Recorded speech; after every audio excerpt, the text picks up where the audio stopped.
Bapak Ibu yang diberkati Tuhan, selamat malam, salam. Kita akan masuk dalam pemberitaan firman Tuhan. Mari kita buka Alkitab kita. Kitab yang terambil dari Kisah Para Rasul pasal 3 yang dimulai dari ayat 11 hingga ayat 20. Namun sebelumnya, mari kita mohon doa bimbingan Roh Kudus. Kita berdoa. Allah Bapa kami yang bertahta di kerajaan surga, Allah yang berkuasa di dalam hati kami saat ini, kami menaikkan syukur kepadamu Bapa atas penyertaan Tuhan sepanjang hari ini. Boleh kami Tuhan melakukan aktivitas kami, pekerjaan kami, hingga di malam hari ini. Pada malam hari ini Tuhan, kami umat-Mu mau bersekutu denganmu melalui ibadah keluarga saat ini. Bapa yang maha baik, tuntun dan peliharalah kami dalam saat ini, sehingga firman yang kami baca dapat kami renungkan, kami hayati, dan kami lakukan di dalam kehidupan kami. Kuasai hati dan pikiran kami melalui tuntunan Roh Kudus-Mu, sehingga kebenaran firman-Mu dapat kami terima dalam kehidupan kami saat ini. Bapa yang maha baik, hari saat ini kami anak-anak-Mu telah siap untuk mendengarkan. Di dalam nama Yesus Kristus kami berdoa dan mengucap syukur kepadamu. Amin. Bapak Ibu yang diberkati Tuhan, mari berdiri. Kita membaca firman Tuhan dari kitab 3 Para Rasul ayat 11 hingga ayat 20. Demikian pembacanya. Khotbah Petrus diserami Salomo. Karena orang itu tetap mengikuti Petrus dan Yohanes, maka seluruh orang banyak yang sangat heran itu datang mengerumuni mereka di serambi yang disebut serambi Salomo. Petrus melihat orang banyak itu lalu berkata, "Hai orang Israel, mengapa kamu heran tentang kejadian itu? Dan mengapa kamu menatap kami seolah-olah kami membuat orang ini berjalan karena kuasa atau kesalehan kami sendiri? Allah Abraham, Ishak dan Yakub, Allah nenek moyang kita telah memuliakan hambanya, yaitu Yesus, yang kamu serahkan dan tolak di depan Pilatus. Walaupun Pilatus berpendapat bahwa ia harus dilepaskan. Tetapi kamu telah menolak yang kudus dan benar, serta menghendaki seorang pembunuh sebagai hadiahmu. Demikianlah ia pemimpin kepada hidup. Telah kamu bunuh, tetapi Allah telah membangkitkan dia dari antara orang mati. Dan tentang hal itu kami adalah saksi. Dan karena kepercayaan dalam nama Yesus, maka nama itu telah menguatkan orang yang kamu lihat dan kamu kenal ini. Dan kepercayaan itu telah memberi kesembuhan kepada orang ini dengan kamu semua. Hai saudara-saudara, aku tahu bahwa kamu telah berbuat demikian karena ketidaktahuan, sama seperti semua pemimpin kamu. Tetapi dengan jalan demikian, Allah telah menggenapi apa yang telah difirmankannya dahulu dengan perantaraan nabi-nabinya, yaitu bahwa Mesias yang diutusnya harus menderita. Karena itu, sadarlah dan bertobatlah, supaya dosamu dihapuskan, agar Tuhan mendatangkan waktu kelegaan dan mengutus Yesus yang dari semula diuntukkan bagi sebagai Kristus. Demikian pembaca Alkitab. Berbahagialah orang yang mendengarkan firman Tuhan dan melakukan dalam kehidupannya. Terpujilah Kristus. Haleluya. Haleluya. Haleluya. Haleluya.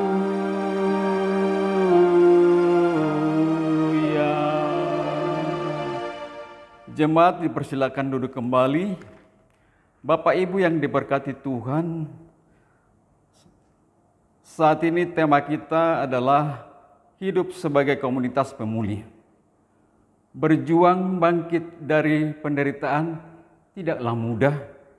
Setiap penderitaan yang kita alami membentuk krisis pada diri kita. Tentu saja setiap krisis yang kita alami tidaklah sama.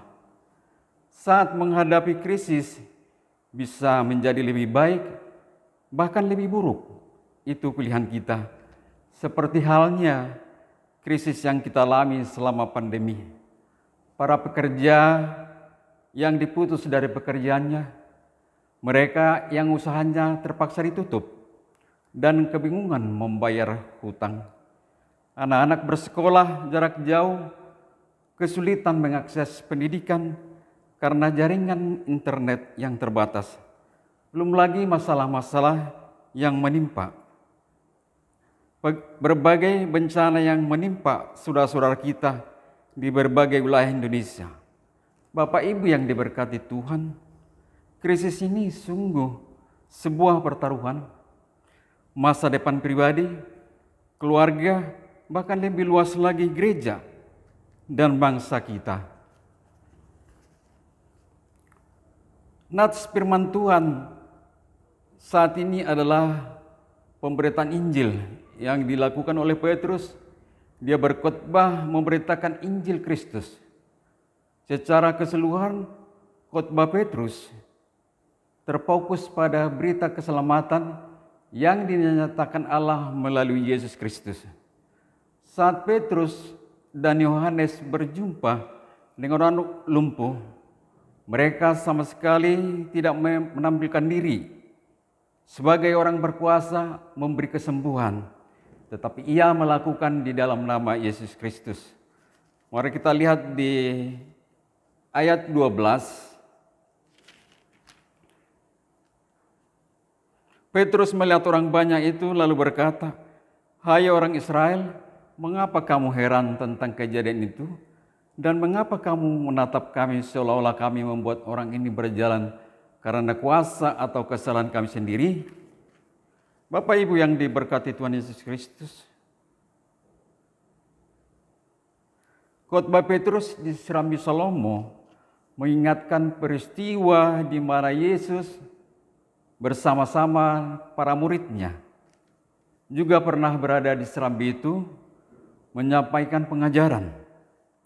Orang-orang Yahudi yang mendengar Yesus saat itu menolak dan mengusir dia serta para murid-muridnya.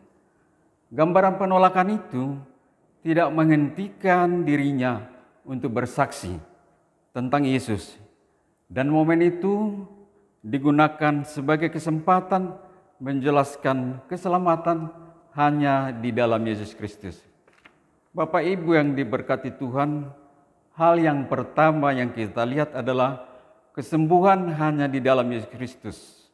Boleh kita lihat di ayat 6 sampai 8 ayat sebelumnya.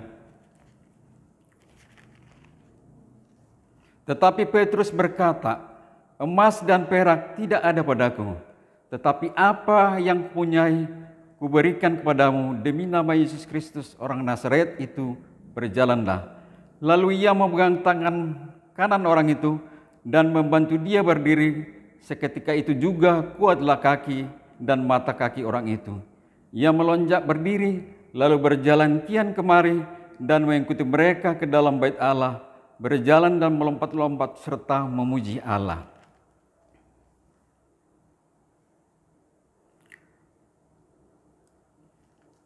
Dengan tegas Petrus menyerukan kepada mereka untuk berhenti memandang peristiwa kesembuhan itu sebagai kehebatan dirinya, melainkan mengenal sumber kuasa kesembuhan, yaitu Yesus Kristus. Petrus tidak ingin mencuri kemuliaan Allah. Roh Kudus yang memenuhi Petrus memampukan dia untuk bersaksi demi kemuliaan Allah. Bapak Ibu yang diberkati Tuhan, hal yang kedua adalah Yesus Kristus berasal dari Allah. Petrus membuka wawasan orang banyak untuk mengenal sang sumber kesembuhan, yaitu Yesus Kristus. Allah nenek moyang Israel telah menyatakan dirinya di dalam Yesus Kristus yang telah ditolak dan dibunuh oleh orang-orang Yahudi. Mari kita lihat di dalam ayat 13 dikatakan, Allah Abraham, Ishak dan Yakub, Allah nenek moyang kita telah memuliakan hamba-Nya yaitu Yesus yang kamu serahkan dan tolak di depan Pilatus, walaupun Pilatus berpendapat bahwa ia harus dilepaskan. Dalam khotbahnya, Petrus menegaskan bahwa penolakan dan pembunuhan terhadap Kristus tidak menghentikan rencana Allah bagi manusia. Mengapa? Karena Yesus tidak tinggal dalam kematian, melainkan bangkit dan membuktikan kuasa Roh Ilahi yang ada pada dirinya. Kristus yang bangkit itu berkuasa memulihkan segala sakit dan penderitaan. Sebagai saksi dari kehadiran dan karya Yesus, Petrus memberitakan Yesus yang bangkit sebagai sumber kesembuhan dialami orang lumpuh tersebut. Iman pada Yesus Kristus telah membuat orang lumpuh menjadi sembuh. Bapak Ibu yang diberkati Tuhan, hal yang ketiga adalah kesempatan untuk bertobat. Dalam ayat 19 dikatakan dengan ayat 20, karena itu sadarlah dan bertobatlah supaya dosamu dihapuskan, agar Tuhan mendatangkan waktu kelegaan dan mengutus Yesus yang dari semula diuntukkan bagimu sebagai Kristus. Masih ada kesempatan bagi orang-orang yang Yahudi untuk bertobat. Kejahatan mereka menolak dan menyalibkan Yesus sampai mati dipakai Allah menggenapi rancangan keselamatannya. Penyaliban Kristus menarik semua manusia masuk dalam kegelapan dosa dan dimenamkan dalam kematiannya. Namun demikian, kebangkitan membuktikan kedaulatan Allah atas kehidupan. Manusia diperdamaikan dengan Allah melalui Sang Mesias, sehingga menjadi umatnya. Berdasarkan hal itu, Petrus mengajak orang-orang Yahudi untuk sadar dan bertobat. Masih ada kesempatan untuk menerima Yesus sebagai Mesias, Juru Selamat. Masih ada kesempatan untuk mengampuni dan menerima pengampunan dari Allah. Bapak Ibu yang diberkati Tuhan, saat ini kita sedang berusaha bangkit dari keterpurukan sebagai dampak dari pandemi, berusaha untuk memulihkan kondisi kesehatan sosial dan ekonomi. Sebagai orang percaya, menyadari bahwa kita tidak dapat menutup mata pada upaya bangsa kita dari krisis.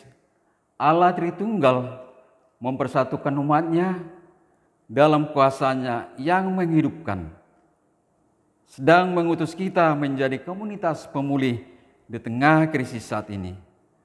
Roh Kudus membuat kita menengadah pada Kristus dan melihat kuasa yang mengangkat dari lembah derita.